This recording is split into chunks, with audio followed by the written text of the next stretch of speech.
Hi, everyone, and welcome back to another nice episode of Black Excellence in Healthcare, White Coats and Real Talk podcast.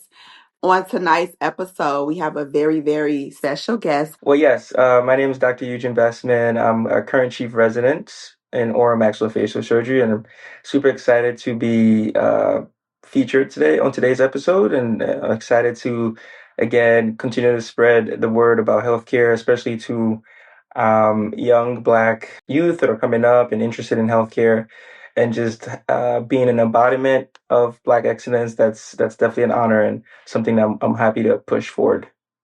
That's amazing. And I'm just going to say I am super proud of you. And it's Thank you. a wonderful thing to see. So, what inspired you to go into the career of oral surgery?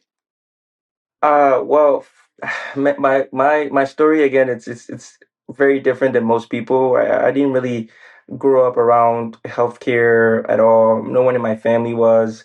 I actually grew up in Ghana, so I spent most of my developmental years in West Africa. So what led me to oral surgery was essentially a traumatic event while I was in Ghana, while I was in boarding school, that ultimately led to me losing my tooth in a very aesthetic area where kids could see that I was missing my front tooth. So when I moved to the States, I got introduced to oral surgery because I was looking for a permanent solution to my missing front tooth.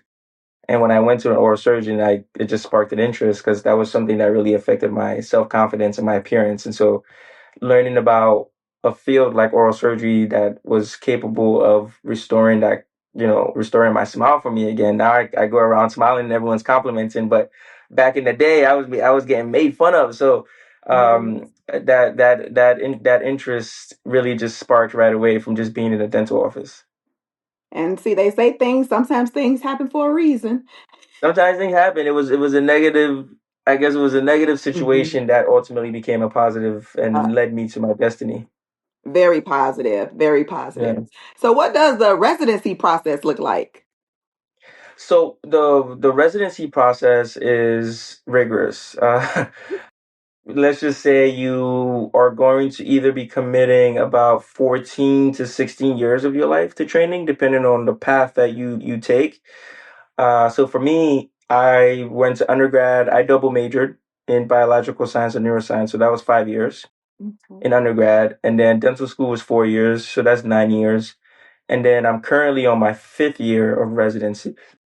It's 14 years, and then I'm going into fellowship, so that's another year. So I'm going to be dedicating about 15 years to this.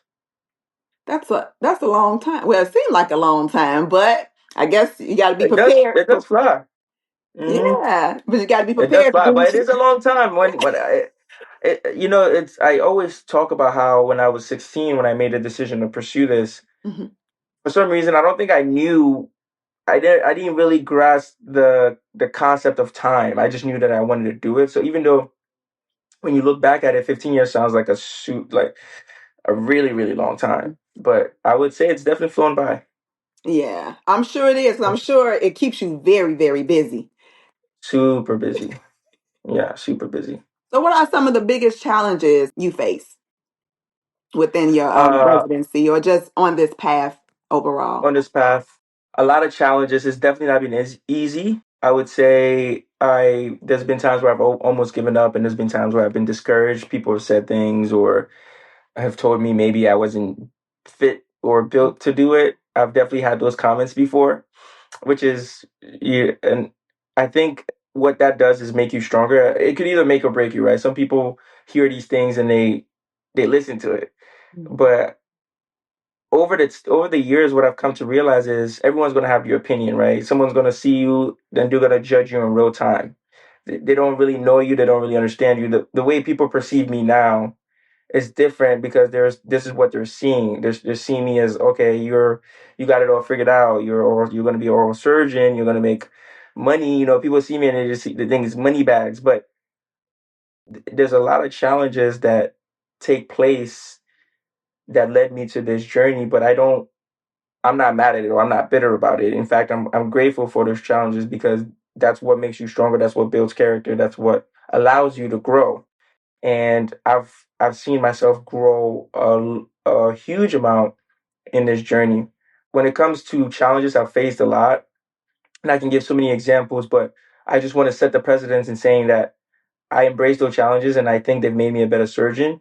And that it's to the point where if anyone tells me I can't do something or makes me feel like I'm not fit for something, it never discourages me. In fact, it actually motivates me. I remember being in college and my guidance counselor was like, "Oh, I don't think you're gonna make it with, you're gonna be a doctor with this GPA."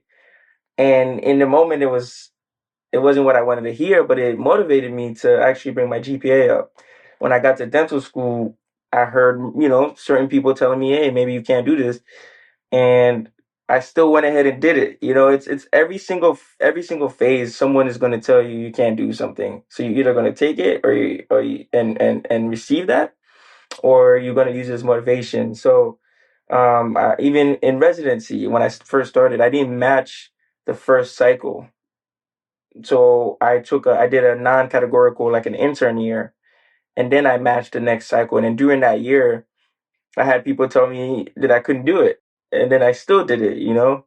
And even in my residency, as I was trying to pursue fellowship, yeah, I had some people that were not discouraging, but like didn't think it was a good idea to do it. And then here I am, I'm about to pursue a fellowship. So challenges are going to be there. You're either going to take it or you're going to decide, no, I'm going to show people that I can do something.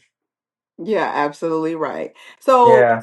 with that, what advice would you give students that's aspiring to go into the field that you are in now? The first thing I tell anyone that wants to do oral surgery is, listen, you got to be doing this because you have a passion for it, not because of the accolades or you know, the the money or anything like that. Because there's so many other easier ways to make money. There's so many other ways to feel accomplished and feel fulfilled. Oral surgery is really a hard residency, and it takes a lot of work, and it's very competitive. And there's sort of a, how do I call it, like a stigma behind it, where you're expected to be the best of the best, the cream of the crop. You're supposed to work hard. If you're having fun or sleeping, it's frowned upon. It's like you should need, everything you do needs to be oral surgery. You need to be reading. You need to be studying. You need to be constantly in the OR. You need to be focused. And it's a huge time commitment. It's a huge sacrifice. You're not going to see your family. So there's so many relationships that I've had to cut off or sacrifice for this path. And sometimes I look back on certain people that are no longer in my life, or maybe I've lost a relationship with because I just couldn't prioritize them, and I just had to make certain sacrifices. I've missed a lot of family events that I just couldn't go to. I've There's just so many sacrifices in general that I had to make to be able to be where I am. And so my first advice would be, like, if you're going to do this, you should make sure that you're ready to make those sacrifices and you're doing this because you're genuinely passionate about it. And then once you do that, the second step is finding a mentor. Find someone that actually knows what's going on in the field and can actually guide you and give you advice. I didn't realize the importance of mentorship to, like, later down the line. I was kind of figuring things out on my own, and I figured it actually was harder not having that guidance. And so finding a mentor, someone that can help you out, is the next step. And then actually immersing yourself in the field. Go shadow an oral surgeon. First step. Most oral surgeons are receptive to students coming in, or anyone, trainees. They might not be receptive to a fellow oral surgeon because that's competition, but if you're a student trying to learn, and most of them will invite you to come over, and they'll teach you things. So go find an office, local office in your neighborhood, and shadow that oral surgeon, and you'll be surprised at how that might make or break your decision, because you're going to figure out what the field is actually like and not be surprised. Yeah. And then, yeah, do obviously you got to do really well in school. Your GPA has to be best, at least one of the best. Your community service, research, all of those things play a major role and make you a competitive applicant. Yeah, mentorship is very, very important. Very It important. is, Um, especially if you can find a black mentor. If you're, what we're catering to is the black population. I wouldn't be where I am if I didn't have, like, mentors, African American oral surgeons that really said the right things and just knew what to say. It's different when you speak to someone that just understands, Yeah. you know, that just understands. It doesn't go. What I'm gonna just leave it at that. do you feel like there's enough representation of Black physicians in oral surgery? No, yeah, No. no, no. There is, you'll find them, Okay. but it's not as represented. But I'm lucky that my program is better at that in terms of diversity. But most oral surgery programs are not as well represented. I Okay. think about only 2%. I know there's only 2% Black surgeons in general. Wow. So I know you're going to represent very well. I'm Very. trying my best, but yeah, oral surgery is definitely not represented. Okay. Have you ever like faced any like biases or stereotypes during your training? Oh If yeah. so, how did you handle it? Oh yeah. Oh yeah, man. I look young and I'm Black, and I'm just myself. I can't really fake and try to be something else. I mean, at the end of the day though, I would say this: you got to do what you got to do. If you're in an environment and you have to adapt to your environment, you have to. But I'm still who I am at my core. So I can't fake that. But definitely faced a lot of biases, and there've been times where I'm boiling and really trying my best not to lash out, and confront certain people about certain things. But I've come to find what has worked is not paying too much attention to that. Not saying that if someone crosses the line, you have every right to correct them. I don't think you should. I don't think you should stand back and be disrespected. I'm not going to support that. But I think there's a way that you can go about it where you're maintaining your integrity and you're being professional. And I think that's what I've learned to do, but also try not to let it get to me. Because at the end of the day, I'm there for one purpose, and you're only there for a temporary time and space. So whatever's being said at that time isn't really going to dictate your future. So the way you react to certain things, because they want you to react that way. They want you to say the things that they want you to live up to how they feel about you. You know what I mean? So when you do that, then that's what they want you to do. So you can't give people the attention, You can't give people that type of power neither. and you can't give people that type of power over you because Yes. that's what they want to do. Hmm. So when you respond to a way that they're not used to or they're not expecting, you actually make them think twice. It's like every time you're trying, I'm not really receptive to this. I'm going about, you're not ruining my day. I'm over here, I'm coming in, I'm putting in work. You know what I'm saying? I'm killing you with niceness. So what you're doing doesn't affect me. And it just works like magic. It Yeah. does. It Yeah. does. So, what's a typical day like for you? Residency, Typical busy yeah. man. What's Oh man, typical day. Okay. Yeah, busy for sure.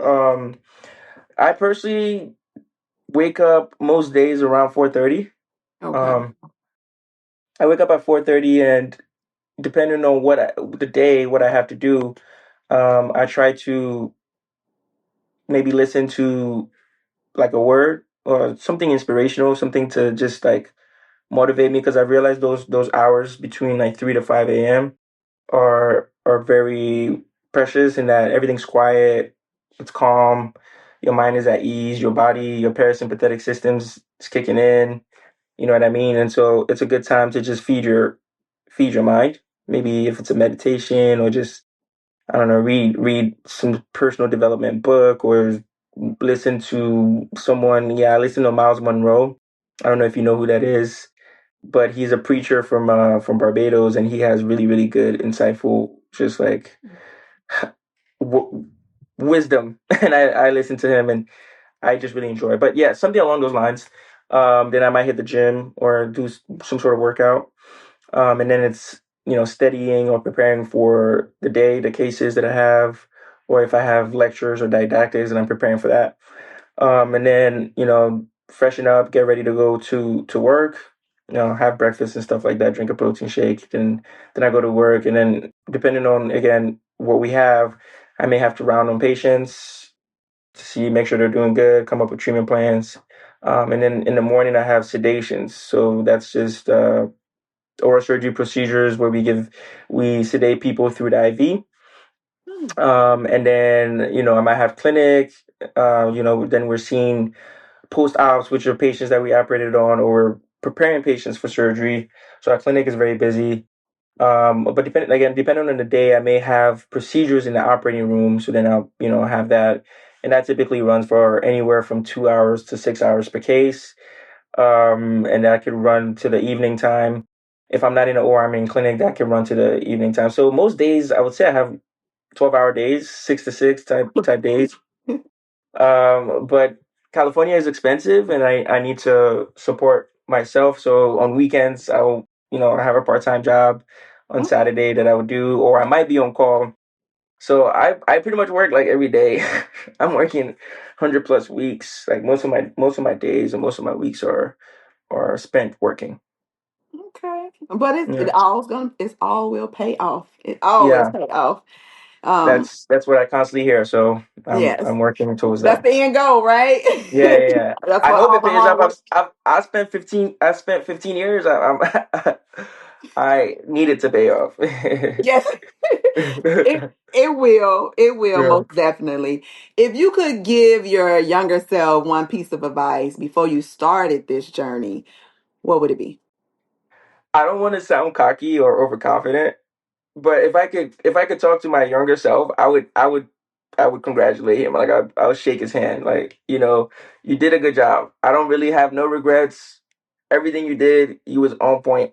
So good job. I don't, it's crazy because I think people are always like, oh, I would do this, I would do that. And I'm not saying I was perfect. I made mistakes, don't get me wrong. But I think overall, young me and I feel like the older I get, I still go back, like I still look up to that young kid because when I look back on all the things I had to endure, not having family around, my mom wasn't around, my dad wasn't around like that. I lived with, family members and random people. I was in boarding school at a young age. I've just had to deal with a lot of stuff. And for young me to still, under those circumstances, navigate and work hard and be consistent to get me to where I'm at, I just, if I were to see young me, I would give him a pat on the back. Good job. I love that. I Yeah, really love that. That is yeah, yeah, awesome. yeah. Congratulating yourself. Thank you. Yes. Yeah, That was a great answer. That was a great yeah. answer. I love Yeah. that. I have the answer because I think about it all the time. I'm like, dang, this kid just, It's, what, like, young me used to even pray more than older me. You know mm, what I mean? I have stories. Some of my aunts would tell you stories about me as a young kid, like praying and devotion with God and stuff like that. And I don't even do that as much as I used to. So young me was actually better than older me. Yeah, yeah, young you. Take some advice from young you yeah, and start yeah. back devoting and I praying always more. go back. Yeah, Because I always go it's back. such a blessing where Yeah, you are today and yeah, to be able to be on this path that you're yeah, on. It's such a blessing. yeah, Yeah. So yeah. young you prayed for it. Now you have it. Now you got to keep praying for it, right? Exactly. I gotta make sure I continue what young me did. Yes. Yes. Yeah. Yes, absolutely. So what does Black excellence mean to you? Oh man, so that's a great question because I have like two different perspectives. Okay. I grew up in Ghana where everyone around me looks the same, Mm, right? So it's, I don't know, it's different. When I moved to America, it's a different playing field. Now you have people from all different walks of life, all different cultures. mm, People know things about, I don't know, like the way that one set of people might do things is completely different, which is why I always encourage people, especially Black people, to be open minded and mm, not, not be trapped in this system that America has. And it's one thing that you wouldn't notice if you don't have a different perspective, if you haven't traveled and seen life in different places. So I'm grateful that I was able to get that introduction, especially at the most critical time of my development, my foundational development, because I didn't move to the States till I was 14. So having that perspective in Ghana and then coming here and seeing how diverse America is and seeing what it means to be Black in America, to me, Black excellence is being able to rise above all of those challenges, and being able to, despite an on level playing field, because it's not level.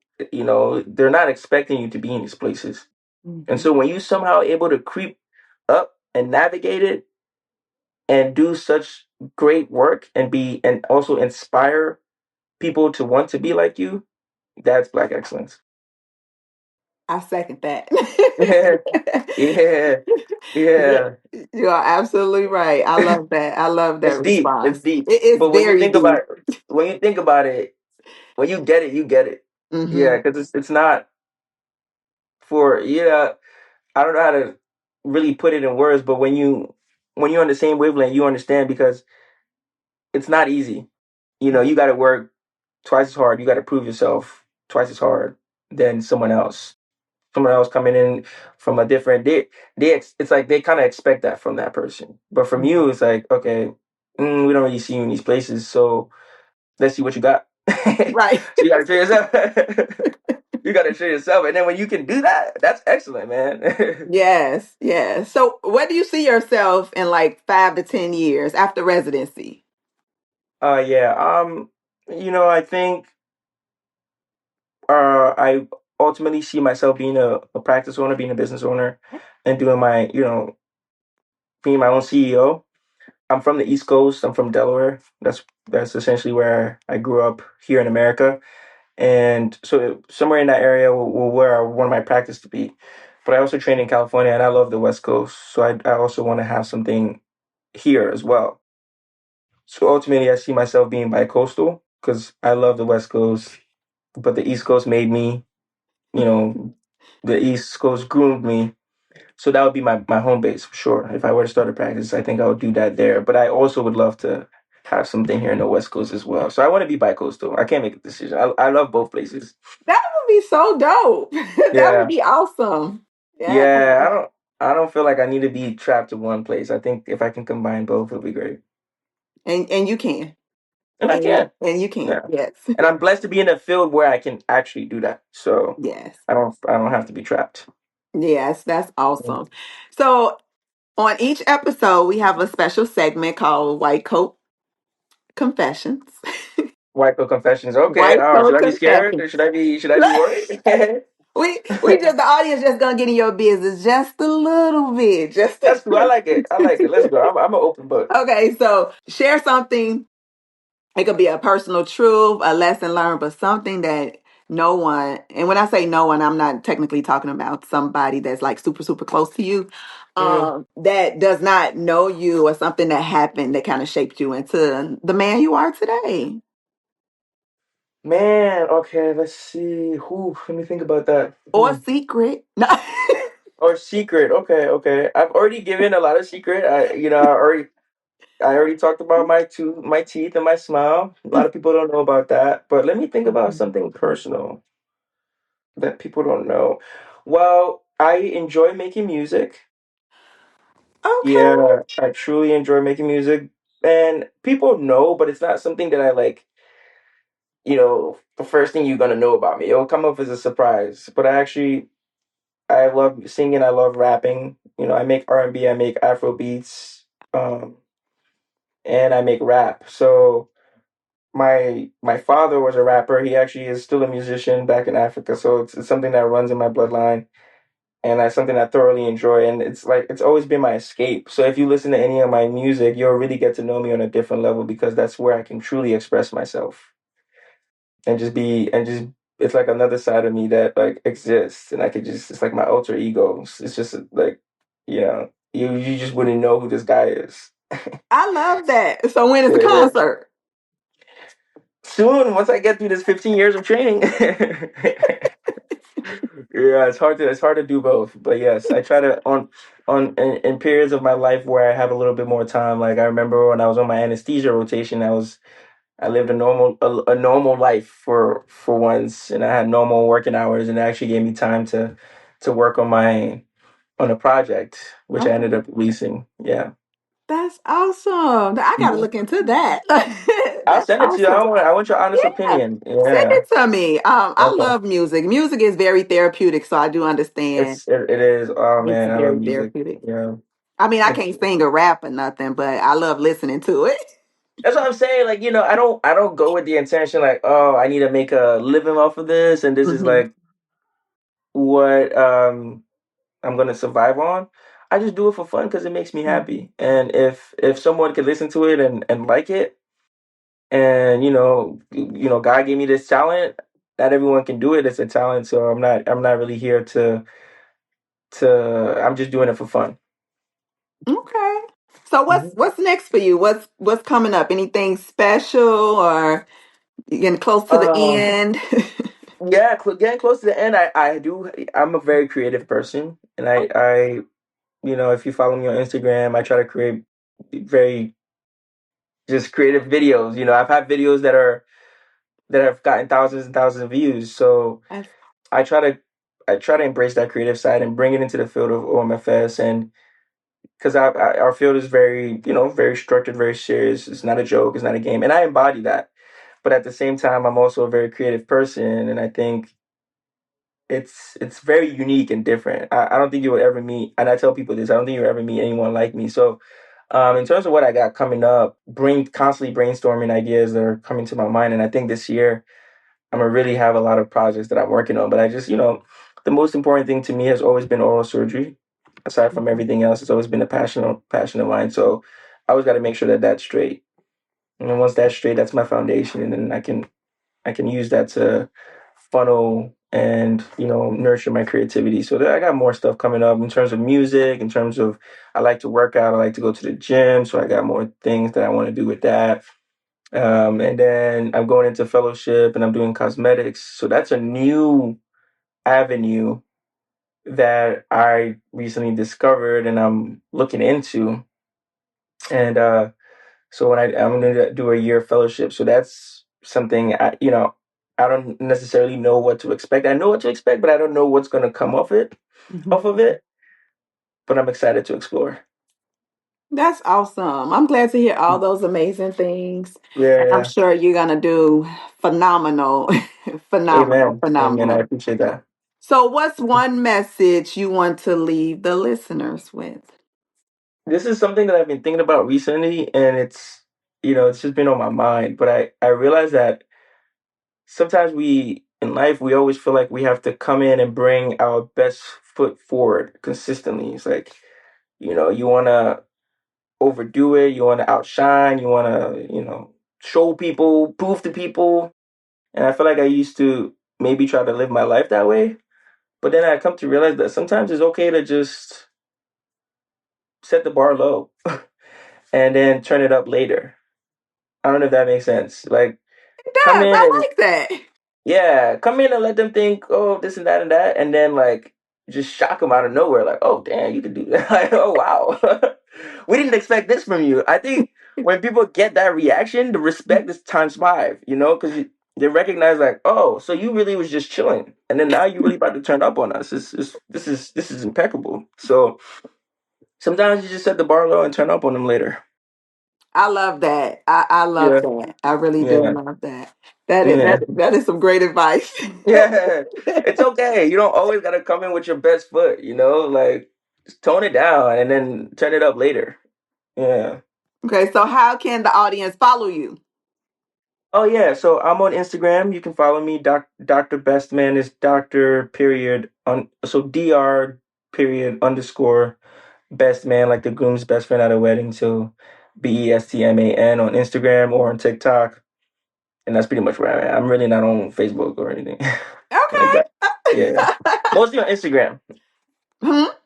Mostly on Instagram. Mostly on Instagram? Okay. Do you Okay, follow me on good. Instagram? You follow me? Yeah, we met on Yes, I Instagram. follow Yeah, you yeah, on yeah. How Instagram. did you find me? That's how I found you. Yeah. We Did you see got one of my videos? uh, Or did you see one of my videos? your Instagram is I love your Instagram. Uh, It's so exciting. Your videos that you have is so intriguing. It is thank creative, you. very Thank you. creative, and I just love to see it because a lot of times may think, oh, you're a doctor of oral surgery, and that of course you have a very serious competitive, Hmm. career. But at the Yeah. same time, I see you having fun, you smiling, Yeah. you're Yeah. doing other things, working out and things like that. So Yeah. it's great to see that, Thank you. and people would love to see that too. Like, oh yes, he Yeah. is a normal human being. Yeah. Yeah. It's good. But recently, someone told me, someone that like followed me on Instagram before they knew me, and then they were like, when they saw my Instagram and then they met me in person, that they felt like it didn't match my Instagram personality, and me didn't match because she felt like, I think maybe she felt like I was going to be more, maybe, I don't know how to, I think she said, "Oh, you're just a regular person." And I was like, I think that's what I'm trying to convey on Instagram. For the most part, which I think she thought I would be a little bit more self-absorbed or maybe more. Mm, But yeah, she was like, "You're a very down to earth, humble person." I'm mhm. like, "Yeah, that's exactly what I'm trying to convey." So I don't know, maybe maybe there might be a disconnect or whoever it is and how it might be perceived, but that's just in general. That's just people in general. Yeah, and people Yeah, probably perceive you that way because of the title, you yeah, know. yeah, yeah, Yeah, yeah, yeah, but yeah, I don't get that from you. You yeah, seem very down to earth yeah, and yeah. a very cool and fun person at the same time. So kudos Yeah. to you. Keep your Thank you, authenticity up because thank that's you, important. thank you, and I want to thank you personally for reaching out and giving me the opportunity to come on your show and because at the end of the day, we have one goal, and when you are put in a position to inspire people or make a difference, you always want to be able to you know look back to the folks that were like you before. There's definitely another kid like me that is aspiring to be a doctor, to go into healthcare. They're going to look at me as a mentor, just like I looked at another black surgeon as a mentor, and I didn't realize it back then. Like, oh, this is the effect that this person is having on me. And now that I'm in that same position, I'm able to have that same effect for people, and it's really a blessing. And so, thank you for giving me this avenue to be able to do that. I appreciate that. Thank you for reaching out. Thank you, and I appreciate you accepting. Yeah, of course, of course. I Okay. didn't get to learn a little bit about you, but maybe we can do this offline. Oh, sure, Yeah. sure, Yeah. sure. So what is your journey like? What's your story? Well, so I'm actually a doctoral prepared family nurse practitioner. I've Okay. been in healthcare for 20 years now. I started Okay. off as a CNA and I kind of just worked my way on up I until I see got that. my doctorate degree. Wow. I actually own my own medical practice. That's awesome. Yes, Congratulations on that. That's awesome. but I'm very passionate about teaching, mentoring, and giving back. So I Mhm. do have a non-for-profit organization called Angels Helping Hands, where I mentor Okay. the youth. I'm Mhm. also a nursing professor, so I do teach Okay. nurses at all different levels, Okay. and I'm a podcast host. Okay. the See, the yes. podcast host. Balance. This is something new for me. So I just started Okay. this podcast a few months ago. I Okay. feel like it's some amazing black professionals out here that's That's really awesome. not being seen and heard. Mhm. Some Mhm. feeling undervalued, Mhm. and God put it on my spirit that I was the Mhm. perfect person to start this platform, Mhm. to give black healthcare professionals voices. It's a Yeah. lot of people in our black and brown community that need to see this, that Yeah. can see what's Yeah. possible. Yeah. So yeah, so that's just a little bit about I me. love that. I love that I'm too. mainly in primary care. Okay. So I do primary care and I do mental health. Yes. Okay. Okay. Mhm. That's awesome. I like you. I also love to hear about there are other amazing black professionals, and Mhm. it's refreshing to meet one and hear their story and see how far they've come and all the accomplishments. It's amazing because I think we as a community sometimes we get trapped in thinking that there's only three options. Like you either do Right. this or you do that. But it's Hmm. like, listen, there's so many other options, and there are people that are exploring those options and trying to educate you on that, and maybe you should consider those options as well. Yes. Yes. Yeah. Yes. Mhm. Absolutely. Yeah. Absolutely. Yeah. Yeah. So that's what I'm trying to do. Highlight those voices and let it Yeah. be heard. Let it be seen. Yeah. So I appreciate, you coming on here. Mhm. It's a beautiful thing. Because a Yeah. lot of men act like they scared to come on here. I'm not. Yeah, I'd be shocked because I do have. There are other black professionals that I will reach out to, like, hey, I was on this Yes. podcast. You should go on there, and they'll be like, yeah, they don't want to do it. I go, but hey, it is what it is. I'm happy to. Yes, I Yeah. appreciate that. I appreciate Yeah. that. If you know anyone else that's interested, send them my way, male or female. Okay. Who don't mind sharing their story, sharing their journey. I'm Okay. sure, because I have been getting some phenomenal, great feedback, and the Mhm. episodes and the guests that I've been having on here has been so inspiring, Mhm. Mhm. for others, for students, and even for those who do feel like giving up, who don't have a Yeah. support system, who don't have mentors. Mhm. This is really like kind of filling that Mhm. gap and like helping a lot of people out. So Mhm. I just pray, I can continue to do this. You hmm should. You should. Yeah. Mhm. Well, that's a wrap for this episode, and I hope everyone that's listening found this very inspiring. Hope you gained some insight and some knowledge about Dr. Bestman. That's an awesome last name. Yeah. I'm glad. Yeah, I'm happy. I again, I don't. I'm blessed for to be given a name like that for sure. Yes, absolutely. That is a great name. And Mm-hmm. so you all know you can subscribe on YouTube to see the visual of this episode. And you can Mm-hmm. also listen to the audio on any one of your favorite podcast platforms because I'm on all of them. As you should. I'm on all of them. So yeah. Yeah. So Subscribe and listen because it was a great episode, and we gonna keep spreading the message and Black excellence. It just we need to just continue to embody that. So, thanks again. yes, thanks.